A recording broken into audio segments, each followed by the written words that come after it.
Charisma.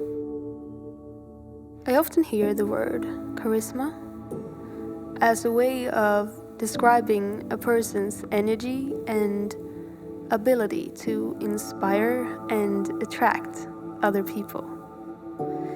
But what do we mean when we say that a person is charismatic? And how do we define if someone has charisma? To me, this word is a bit diffuse in how I would define if a person is charismatic is by a feeling I get when I meet them. To meet someone that has this invisible power to attract and awaken a special kind of curiosity is very fascinating. I want to listen to every word this person has to say, and I get a strong desire to be liked by them.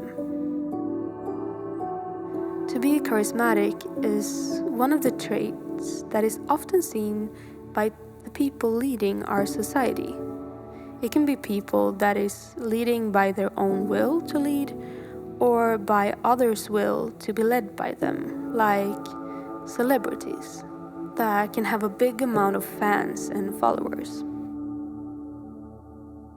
It's interesting to me how this force can't be defined by how a person looks like or what personality they have, because it's often very hard to define what it actually is that is attractive about the charismatic person. And I think it's therefore we've invented the it factor. To have it is often how we describe these people. So, is this it factor something positive or negative? Does it come with some kind of responsibility? And is it possible to see any common traits between those people we think has it? If I would say one thing, I see the people I find very charismatic have in common, I would say that they all seem to be very passionate about something. And I believe that it's when we have a strong passion for something and become very good at it, we also become very attractive to others.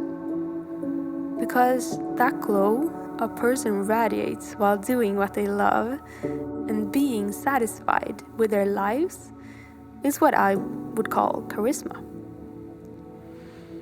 When I meet someone with a great passion for something, I immediately get super curious about what it is they find so great about their passion.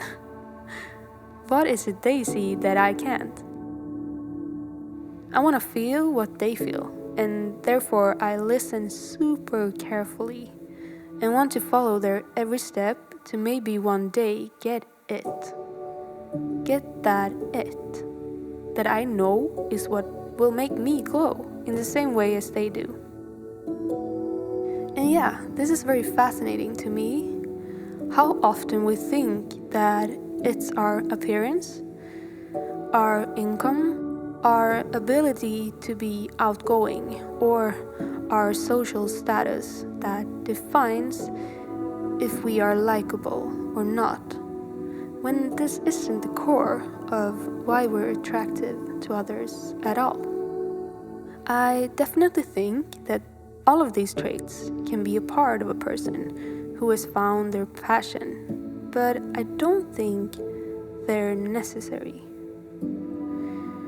Let's say a person has a burning passion for taking photos of birds, and that these photos are very beautiful, or a person loves to climb mountains and that they're really good at it. And maybe they don't have a lot of money. Maybe they're not that particularly outgoing or social. And maybe they're not seen as our society as very attractive. Despite all of this, they can have a strong attraction that arouses the curiosity of the people around them.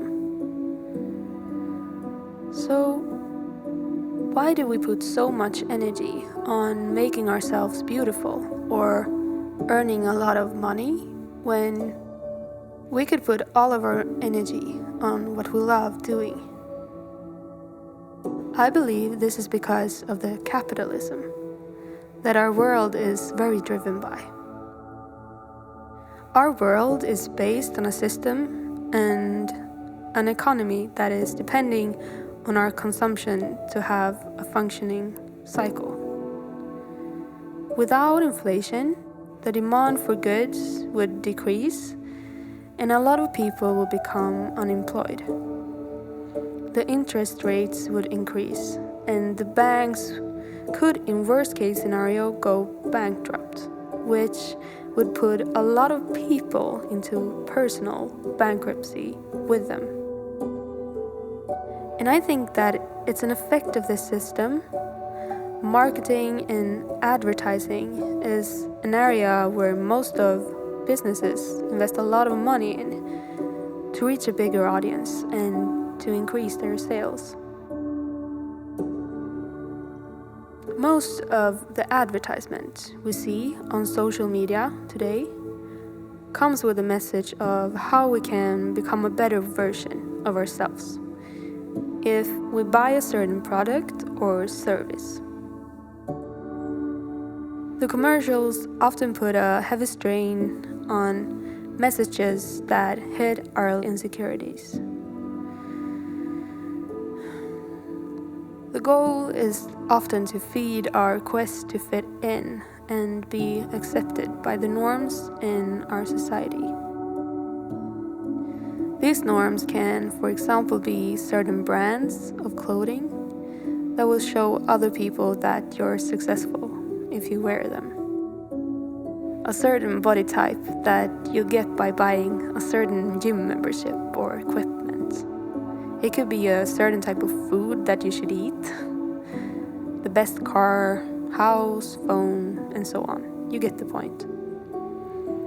It's so easy to be drawn into this world of never being good enough and feel that need to work harder, earn more money, get a better body, explanation mark, wear fancier clothes, buy bigger houses and faster cars. We are fooled that we'll become happier with all of these things when that's something that doesn't have to be true. True happiness, in my opinion, is to find a life that you'll enjoy. Find something that you love doing. Because you probably met a really good-looking person with lack of charisma, which proves my point. You've probably also heard about some super rich person that realized they didn't become happier just because they had all of that money. And that it's often their passion that made them happy. The part where they was doing what they loved. And the money was just a reaction of them working hard and being very talented. Because I think that from having both the talent and passion for what you do, you can become very successful. And to add to my theory of how passionate people often are the most charismatic ones, I would say that it's when someone has both the talent and passion for a certain thing that their energy becomes irresistible. I would say that it's when talent and passion meets, charisma occurs. With this said, is charisma really always something positive or not? I would say that it's always something positive for the person who has charisma. the person who radiates this confidence. But I would also say that where it can become a negative force is if the person with the charisma has bad intentions. Because to be charismatic doesn't necessarily mean that you have your heart in the right place. And if it's used in a destructive way, it can have devastating consequences. And on this note, I've heard that people who are diagnosed psychopaths often can be very charismatic because they know how to act and don't let their emotions take control over their actions. I would like to focus on the positive things, and I would like to think that charismatic people have goodwill and something positive to give to this world. Because I often feel full of energy when I'm talking to someone who I find charismatic. And they always seem to make other people feel seen and comfortable in any situation. I found a site where it listed 9 habits of charismatic people. And this is what it said.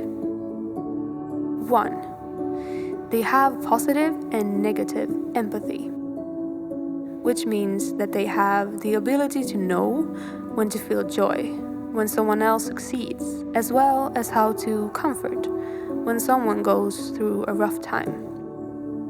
2. They are humble. 3.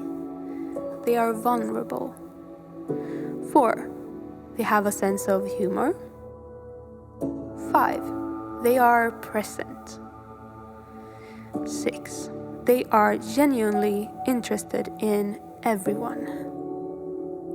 7. They avoid social narcissism, which means they will rather ask questions than answer them. 8. They are very generous and altruistic, which means they give without expecting anything in return. Last but not least, that's quite similar to being generous and unselfish. 9.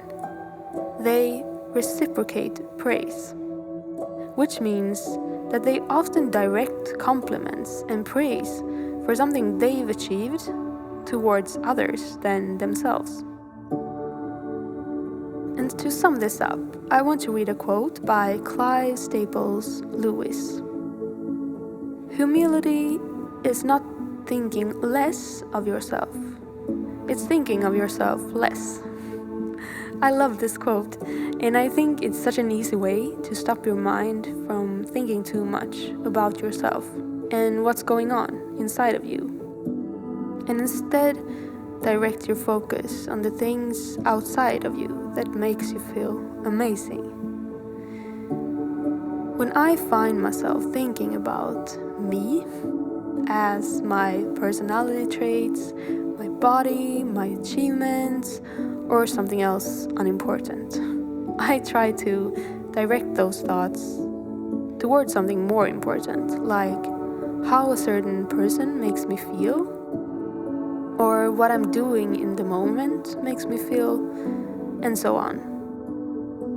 Because it's too easy to get theoretical about things when you should be reactional instead. And I think a lot of overthinkers agree with me on this note. So, now I've been rambling on about a lot of stuff that came to me by this word, charisma. And it may or may not make sense to someone, but this is a word that awakens a lot of feelings in my body. It's a very visual word. And just by thinking about it, I see a bright light embracing me on a sunny day, because to me that is how that word looks like. That is how it feels to meet a person that radiates this power to me. And what do you see or feel when you hear the word charisma? And do you see a certain person who makes you feel like this? If you do, If you do have someone in your life who makes you feel curious, inspired, comfortable, loved, seen, and energized, I think you should let that person know. Let that person know how much they inspire you and be curious about them. Let this person be the one who talks for once. Because I believe that it's often the people who give the best advice or hugs that is longing for just those things for themselves. So be kind to everyone and take care.